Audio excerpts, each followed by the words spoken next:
Now, the female suspect at the center of what the police now say was a fake kidnapping story of a woman who turned out not to be pregnant as she had initially claimed is being heard by a circuit court in TAKORADI this morning. Josephine Payne-Simmons, 29, has been prosecuted for circumstances surrounding her faked pregnancy and kidnapping story. My colleague Natalia Kwanzaa is in court and she will be bringing us later with details. But also in the bulletin this morning, JoyNews will later today air a documentary on the Sino Hydro deal brokered in 2017 with the Chinese, which was to deliver massive infrastructure projects in Ghana. As part of Total Recall, JoyNews' Evans Mensah has been probing how far we've gone as a country in drawing down the benefits of the deal, and the answers he has obtained so far will be the focus of the documentary, which will air on the Pulse at 3 p.m. on this channel and again at 8:30 p.m.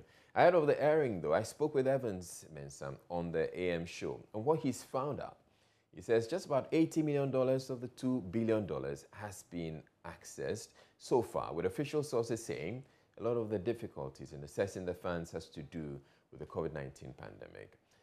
We'll bring you, let's first look at excerpts of the documentary.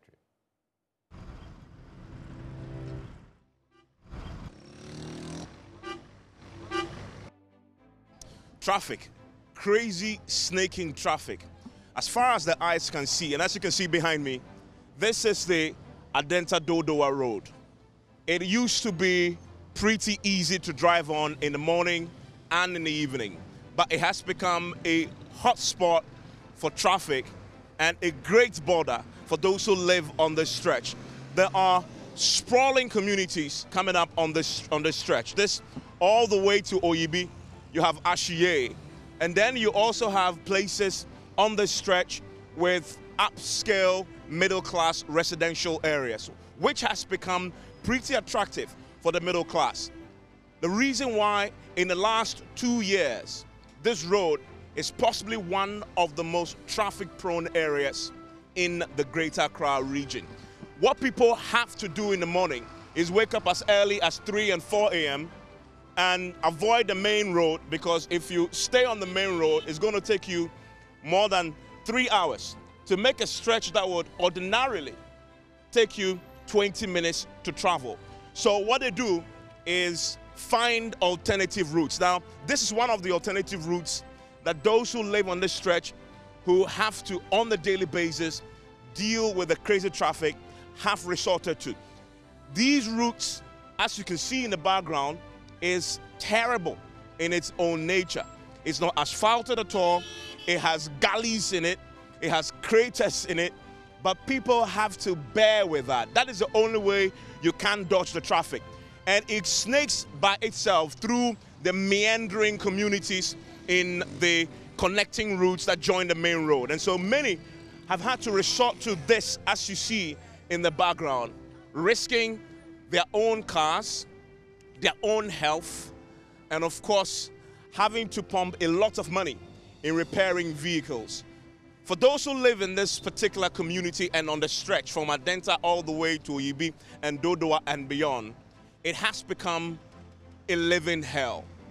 But this is one of the roads that was touted a few years back as one that has been approved under the Sino Hydro deal. It was supposed to have started years ago, but it hasn't started. The promise to get this road fixed and dualized, which was approved by Parliament as part of the first lot of the Sino Hydro deal, hasn't materialized. And many of the residents in this area and in this community on the stretch are still hopeful that it will happen, that the politicians will keep their promise.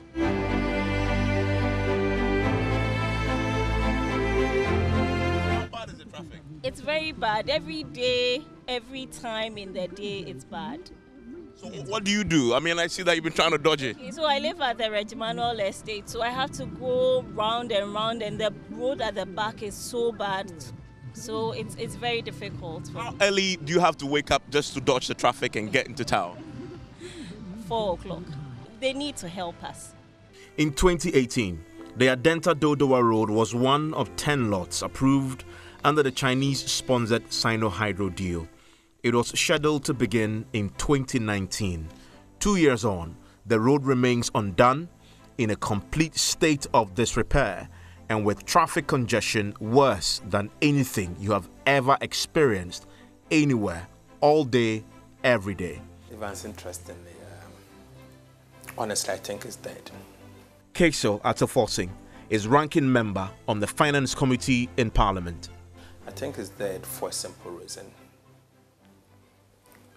We were made to believe that the government is bringing in a special structure which is going to solve our infrastructure problems.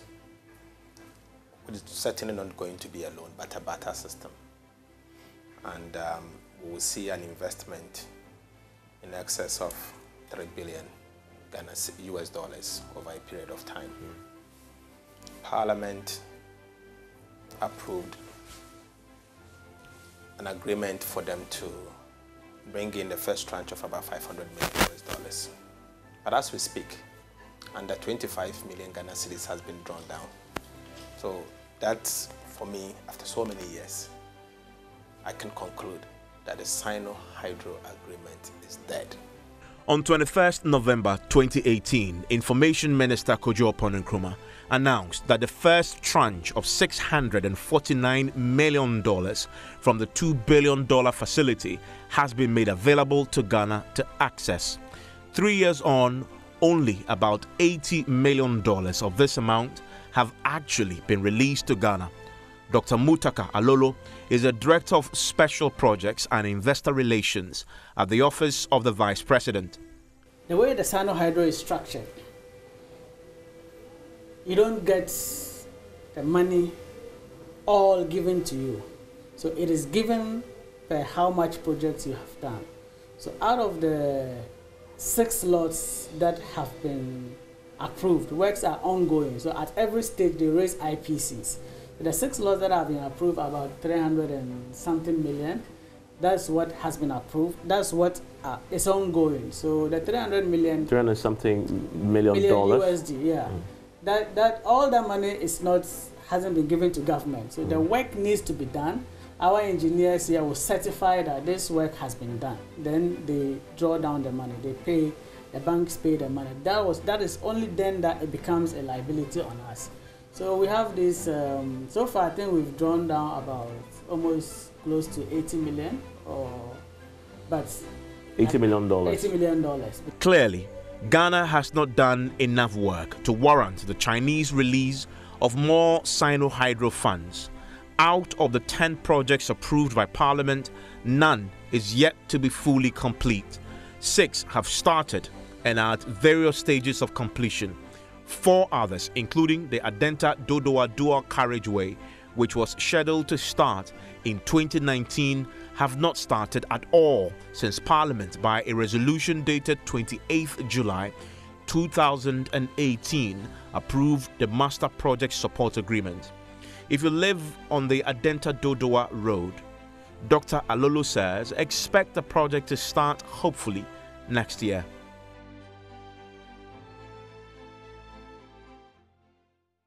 Right, so that's just a sneak peek of the documentary, which will be airing later on at 3 p.m. on the Pulse, and then later on again at 8:30 p.m. here on the JoyNews channel. But I've been speaking with Evan Smith about what more to expect on the documentary, and this is what he had to say. As marketed 3 years ago, it was supposed to be a barter arrangement. So we were going to pay the Chinese with bauxite. Refined bauxite. Yeah. So the understanding then was that the Chinese will simply release the money, right? We'll simply give you the money. We'll simply give you the $2 billion. That's the understanding everybody had. Exactly. And you had, yeah. We thought the Chinese will simply give you the $2 billion. And then you do whatever you want to do with the $2 billion, of course, using it for the approved projects. And then you begin to pay the Chinese with the refined bauxite. Yeah. Now, the thing there, though, as we've seen, we are nowhere near getting the bauxite ready for refining to pay the Chinese. And so the Chinese are obviously not going to release the money to you when they haven't seen evidence that you can pay back. And I think that it's definitely part of the of the difficulties that we've had. But of course, let me state that the Vice President's office emphasized that as far as they are concerned, the primary reason why this has delayed it because of the COVID-19 pandemic last year. Really? That Hold on, Evans. Yeah. COVID-19 comes in here too. Yeah. I mean, the office of the Vice President explained to me as part of the work that the main reason why, one of the primary reasons why this has happened, the delay, is because of the pandemic last year, which, in their words, slowed things in China and made it a bit more difficult for the Chinese to release the funds. So that is the official position. Okay. Thank you very much, Evans. But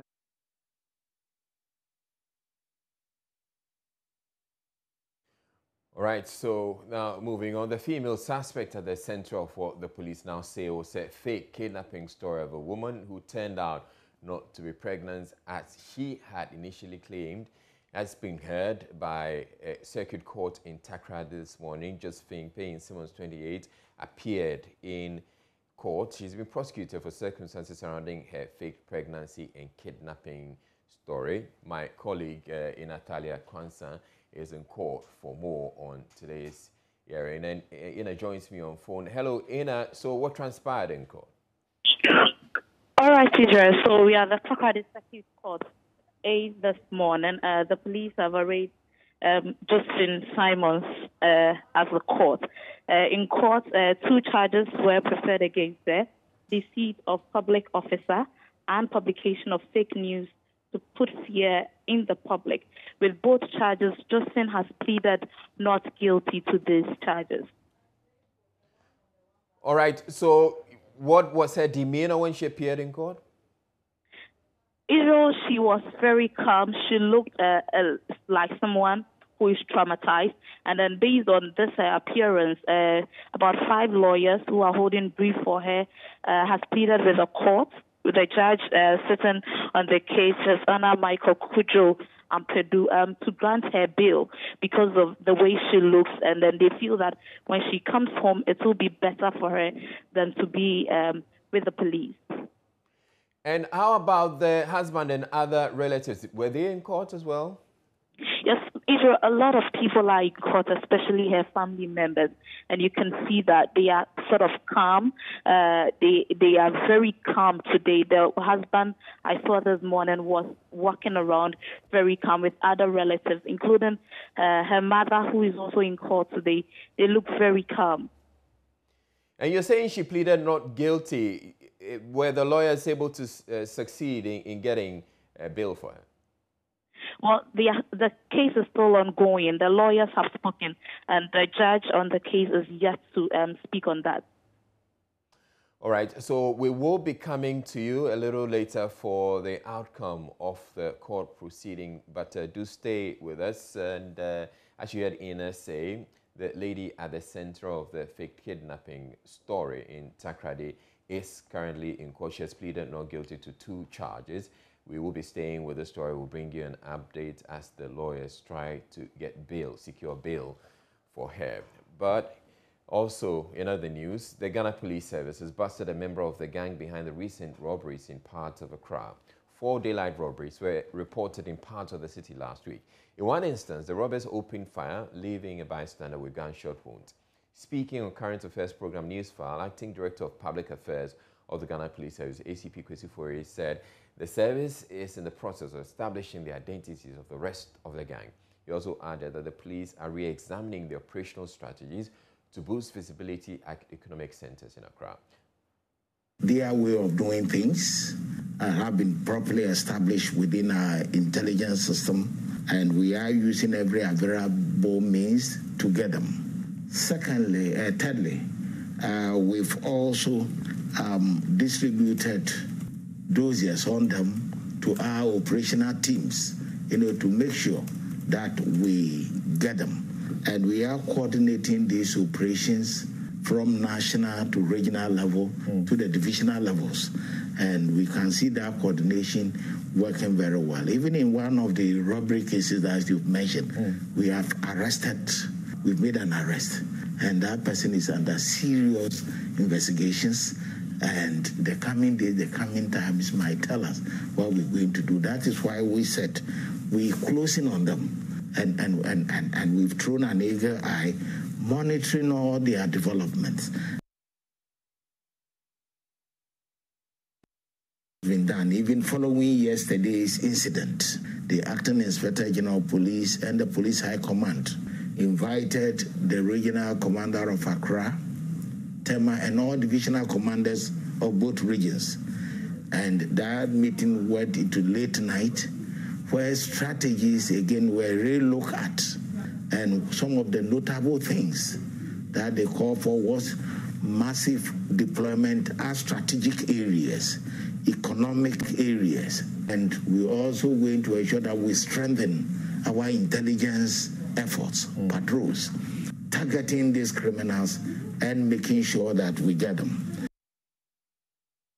Well, the police have arrested a bank worker in connection with the recent robberies targeting bank customers. ACP Kusifori says the service is making progress in dealing with the recent surge.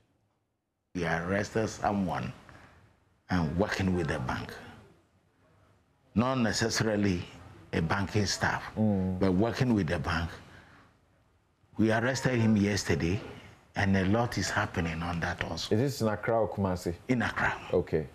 In Accra. And in Kumasi yesterday, when people also went to rob at Dawunsaso, the police killed 2 in the heat of the operations, where they ransacked a businessman, wanted to take some pieces of gold away, and the police killed 2 yesterday. And that is a good story. So coming to the... That one, is it intentional to deter these criminals? Because I'm beginning to hear a lot of, we gun down, and you are killing them. No, especially, that is in the heat of operations. Okay. This one, they are into action. They were shooting all over, breaking doors and so forth, when the police chanced upon them, responded appropriately. Like the Opebia one, for instance, when they went in, it was through the monitoring of a member of the public, looking at the way when the man took the money, when he was going, the way, they took off, the way things, the way they were even monitoring the guy. They alerted police, police moved in and saved the situation. And lo and behold, the man was having a lot of money. So one thing we are saying is that corporate institutions, businessmen that would like to go to the bank, they should look at the proper security arrangement. They can even fall on their local police to assist them. Scores of residents in the coastal community of Glefe in the Ablekuma West Municipality of the Greater Accra region have been rendered homeless after tidal waves destroyed their houses there last week. This is despite an ongoing sea defense project in the area. The affected residents, mainly women and children, say they've been forced to sleep outside at the mercy of the weather. For Join My Community this week, Manuel Cranting visited the Glefe area where the only health facility risks collapse if urgent action is not taken to block the tides. Here are excerpts. Glefe is a coastal community which lies about 100 meters north of the Atlantic Ocean. There are no government schools here, no government hospitals, or even government-controlled public toilets. Unemployment is quite high in this area too. While they grapple with these challenges, there's another one which is threatening their very lives and livelihoods. Tidal waves. Violent, destructive, and ferocious tidal waves.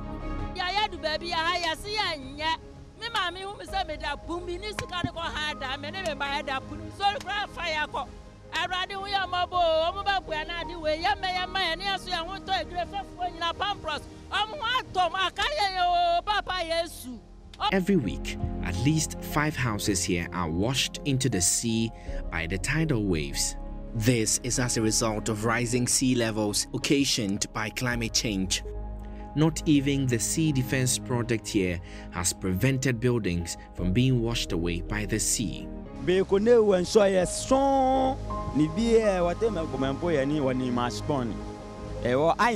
years, ni buildings here.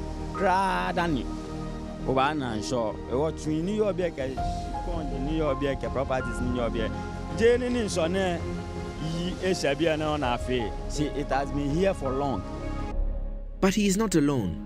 Kwesi, his neighbor, has been up since 3 a.m. planting beams to support the fast eroding foundation of his building. As you can see, the way the waves is, it's very, very, very scary. But what will you do? I have a 2-year kid, very, very young, who is with me, and it's not safe for her. The kids here are literally petrified. They look on helplessly as the only places they have known to be home continue to be broken away, building after building. To commit is a comatu affair, but terminating baby Ameda. And I'm more than one amid I knew me said I knew. And I'm never my men papa in Naipia. Yeah, but she not dining in the elbow. But now wanting my dead chain. I said I may go school. The contractor has had cause to alter the design of the remaining 400 meters to allow for a landing site for the fishermen in the area. The spot for the intended landing site dovetails into the piece of land which houses the only medical facility in the area, the Royal Memorial Hospital. The hospital stands just some 10 meters away from the last standing structure at the shore.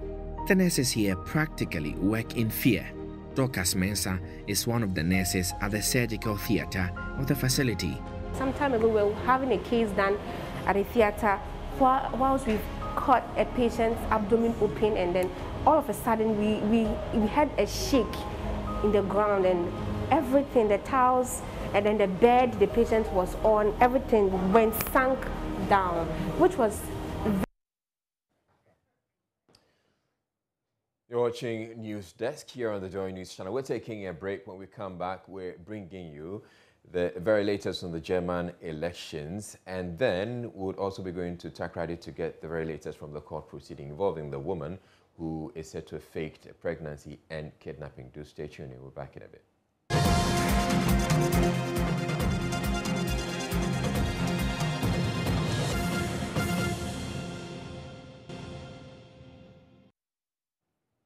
Right, so we're returning to our earlier story on the TAKORADI case involving a woman who said she had been kidnapped and she was pregnant, to tell her that all that was untrue. We're learning that she's pleaded not guilty to the two charges. Ina Thalia Kwanza, correspondent on the ground, joins us now with the very latest. Hello, Ina. Hello. All right, so what's the very latest on the court proceedings? Yes, so she has been granted bail with 2 sureties and then 50,000 Ghana cedis, and she's to appear before the court on the 14th of October next month. All right, so give us a bit more background to it. So we're learning that she has two charges that have been preferred against them. Sure, Israel. So deceit of public officer and then publication of fake news to put fear in the public. Both charges, when she was asked, she said she's not guilty of both charges. Now, did the prosecution attempt to, resist the bail being requested for by her lawyers?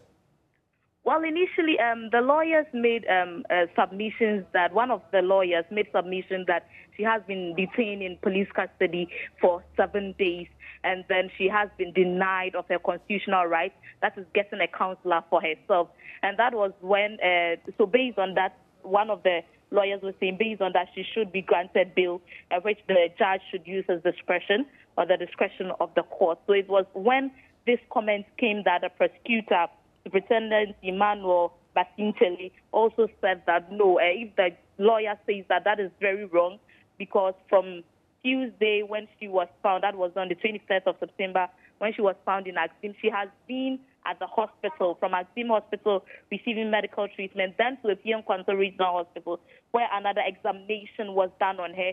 She was only released to the police on Friday, in the evening of Friday, and so she has been in police custody for 2 days. The prosecutor also again argued that whilst in police custody, they did tell her that she has the right to a counsel. So it was no fault of theirs that she didn't have a counsel. And for that, he says that if she should be granted bail, it should be made with a firm assurances to them that she would appear in court. So this was the argument of the prosecutor before she was given bail. Right, so even though the prosecution opposed bail, the judge still went ahead to grant her bail. Well, he didn't vehemently oppose, but he was of the view that some of the statement made by one of her lawyers was false, saying that they had detained her since she was found. He wasn't in agreement, because these are some of the bases of which one of the lawyers was asking for the bail to be granted. What has been the reaction of the people who were in court, the relatives, the family members, and the rest? Well, the family members, right after court, they all walked out slowly. They didn't speak to anyone except one guy I saw my colleagues interview, but I wasn't able to get the details of what he is saying. But his mother, her mother, the husband, and few relatives that I have interacted with over the week, I saw just drove off quietly without a word. Now, do we have any information on the 3 people that the police had indicated that were also suspects in this case? Well, Israel, that did not come up in court today. All right. Thank you very much, Natalia Kwanzaa. One of the other issues that's outstanding having to do with it is the confession that we're told that the woman has given. Do we have any information on that, Ina? Israel, can you come again? So I was asking, there's been talk about a certain confession by Josephine. Do we have that? Or did that come up in court? So one of the lawyers made a comment that the police did everything to get what they want. And that was when the prosecutor also came in again and said that if the lawyer says that, that means they forced her, she gave the confession under duration and all that. But her confession was not made at the police station, but rather made at the hospital, that is the Fiancwanto Regional Hospital, in front of her mother. All right. All right, thank you very much, Natalia Kwanzaa. We'll leave that story here, but we'll get a lot more detail from you in our subsequent bulletin. Now, Germany is at the polls to find Chancellor Angela Merkel's successor as she bows out soon. Results have been trickling in, with the centre-left Social Democrats claiming victory in the federal elections, telling the party of the Chancellor it should no longer be in power. Let's go live now and speak with Thomas Sparrow with our partners DW on the polls. Good morning to you, Thomas. First of all, how did the election go?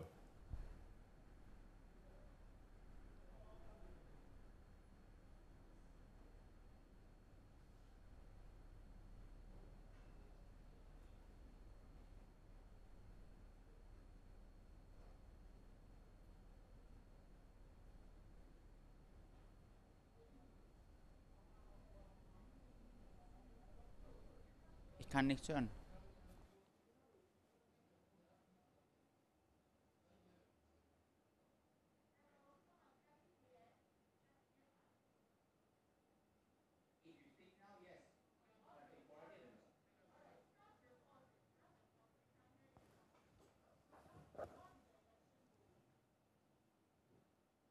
The election certainly was very tight here in Germany. The result was very tight from the results that we found out today, this morning on Monday. The Social Democrats, so the SPD, managed to end in first place, but only narrowly ahead of the Conservative bloc.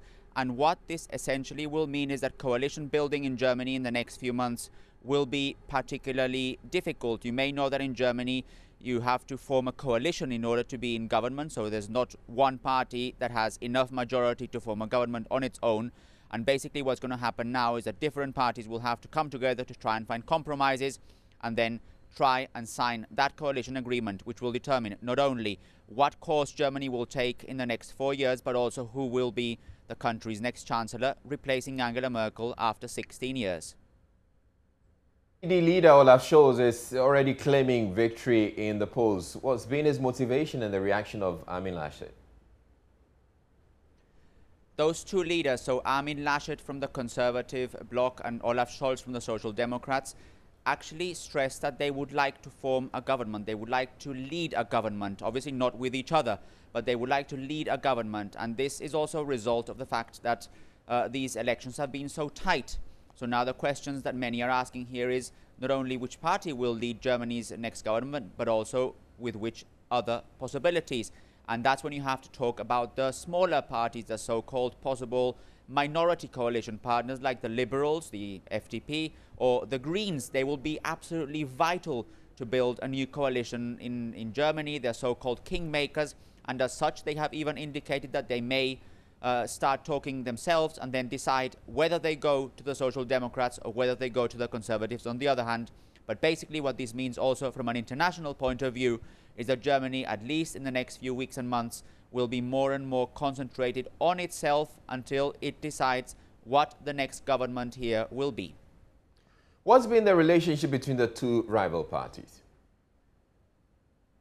The main topics in this election definitely were related also to climate change, for example, or the coronavirus pandemic. They were main election topics here in this country, but also people went to the polls to ask specifically for local or regional changes like pensions or education or things like that. Housing, also a big issue here in Germany and even in big cities like Berlin. So those were certainly topics that were important when it comes to why and what party people voted for. What comes next now is to try and also take those topics into consideration. So for example, each party obviously has a different focus. So the Greens would like a so-called climate government. The FDP, the Liberals, are business friendly. And then you have the Social Democrats, which are more focused on social issues. They like an increase to the minimum wage in Germany. Or the Conservatives, on the other hand, which broadly want a continuation of Angela Merkel's policies. So bringing all that together will be the next challenge for Germany's main parties in that formation of a coalition for the next 4 years. Now, what are some of the concerns that issues that came up in the election that concern Africans and Africans in Germany?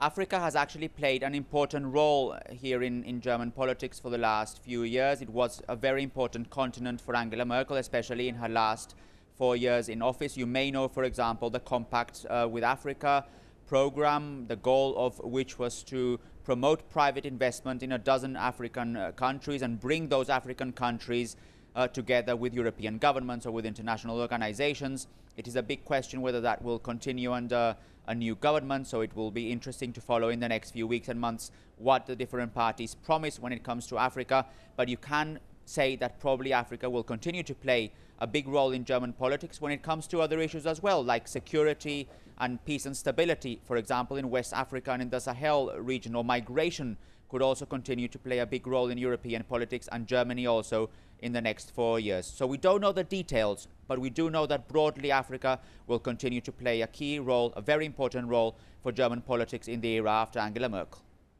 Let's talk about Angela Merkel herself. What's been her legacy as Chancellor? Angela Merkel has been in charge for 16 years here in Germany, and she will continue in a caretaker capacity until a new government is formed. If Angela Merkel continues until the end of the year, until December 17th in particular, she will break a record as the longest serving Chancellor in post-war Germany. So the longest serving Chancellor of the German Republic, overtaking Helmut Kohl, who was the Chancellor of the reunification, a very important political figure in this country. So Angela Merkel will leave office with a very high popularity as well, considered internationally as a very important leader, a leader who played a key role in trying to get important commitments from other countries, for example, on climate.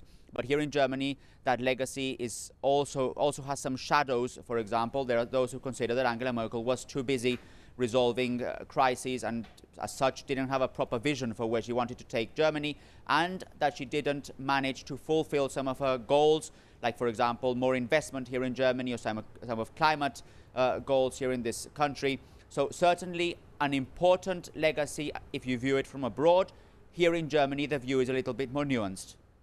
All right, thank you very much, Thomas. Thomas Sparrow is with our partners DW in Germany for bringing us that update. You're watching News Desk. We're taking a break. We're bringing you business news. Thereafter, stay tuned in.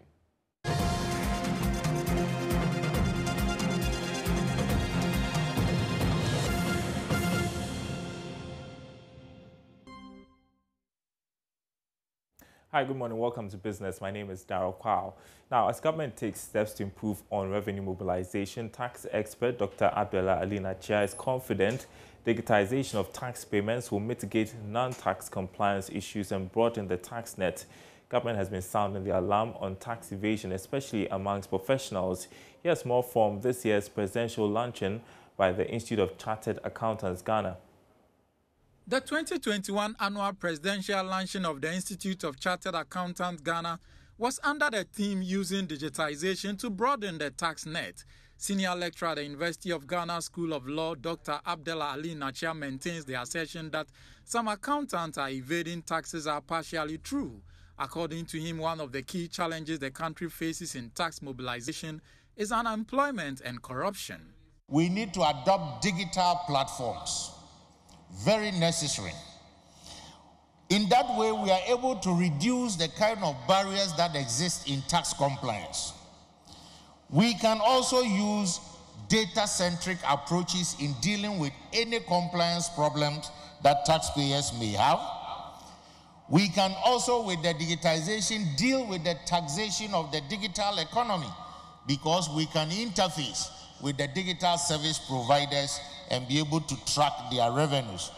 I'm sure we are all aware the savings that the company of our past president, Mr. Christian Soti, has been able to give the government through its fuel tracking system. These are all some of the ways we can broaden the tax system. President of the Institute of Chartered Accountants, Ghana, Professor Williams Atulik, admonished members of the institute to fulfill all tax obligations due them. Quite recently, we all heard the President of the Republic, Nana Addo Dankwa Akufo-Addo, admonishing professionals to turn away from avoiding their tax obligations, as has been discovered by the GRA. Unfortunately for me, both examples he used are my avowed professions, the legal and accountancy professions. Therefore, I took a double dose of the admonishment of the President. Dear colleagues, professional accountants, permit me to take the liberty to add to the admonition of His Excellency, the President of the Republic, by asking all of us to do the needful, to be tax compliant. This is an imperative. Whilst using tax planning schemes to minimize the amount of tax to pay is not unlawful, the accounting profession should support government to maximize tax revenue. Minister for National Security Albert Kandapa, speaking on behalf of Vice President Dr. Baumia, said broadening the tax net will help government achieve its revenue target. Digitalization is essential for growth and essential for development. Technology has more far-reaching benefits than do the manual systems that we operated prior to the global outbreak of the pandemic in March 2020. Now, French ambassador to Ghana, Anne-Sophie Ave's hopeful TV show Touch of France will grow the bond between both countries and open up investment opportunities. Here's more from the launch of Season 2 of the TV show. Touch of France is a television show based on the concept of propagating the open cultural exchange between France and Ghana. Ambassador of France to Ghana, Anne-Sophie Ave, who hosts the show, says it is to share information about both countries and further boost investments. There was not so much knowledge about France in Ghana and not so much knowledge about Ghana in France.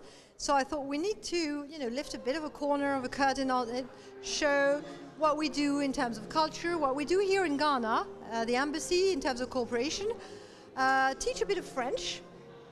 And the best way to reach out to as many people as possible is through television. So that's how the idea came of producing Season 1.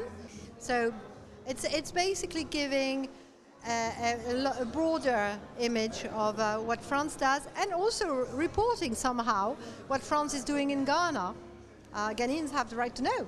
Meanwhile, Chief Executive of Silver Star Auto, Ashad Nazir, says his outfit is happy to sponsor the show twice. According to him, it is a great avenue to get his customers familiar with French brands. From a commercial perspective, we are the representatives, the exclusive representatives of Peugeot and Citroën vehicles in Ghana. And when they talk about Touch of France, it's relative to our business, and we want to be part of it. We want to be part of the French story that is in Ghana. As we are sponsoring, our adverts go out, so our customers are familiarizing themselves with the French brands that we are carrying. And this is a great platform to be associated with all the other great brands out there. And that's your business update. Sports up next.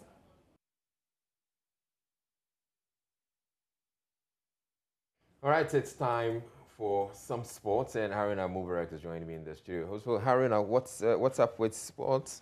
Yes, so we are expecting the newly appointed coach of the Black Stars, MILO, RAJEVAC, to release his squad for the FIFA World Cup qualifiers. We are playing against Zimbabwe in a double header, so on the 9th of October, and then the return leg 4 days later. So we are expecting him to release his squad, but we are doing some trend analysis here based on what he did in his earlier stints with the Black Stars. This is a coach that likes bringing in younger players. He wants to integrate the young players into the team. And in 2010, when you look at the squad, a couple of them were from the under-20 players that won the World Cup in 2009.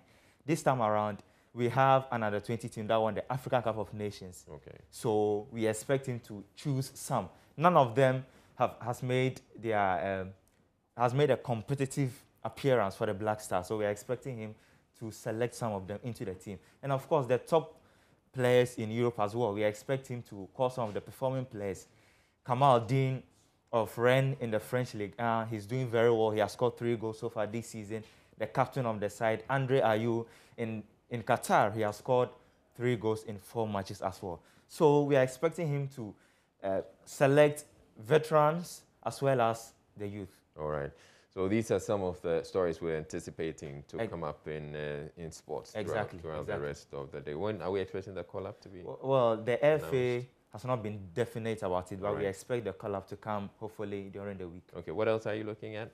Well, basically about how we are going to perform against Zimbabwe, because this is a crucial tie, FIFA World Cup qualifier. Should we lose that particular game, then clearly we have no chance of making it to Qatar 2022.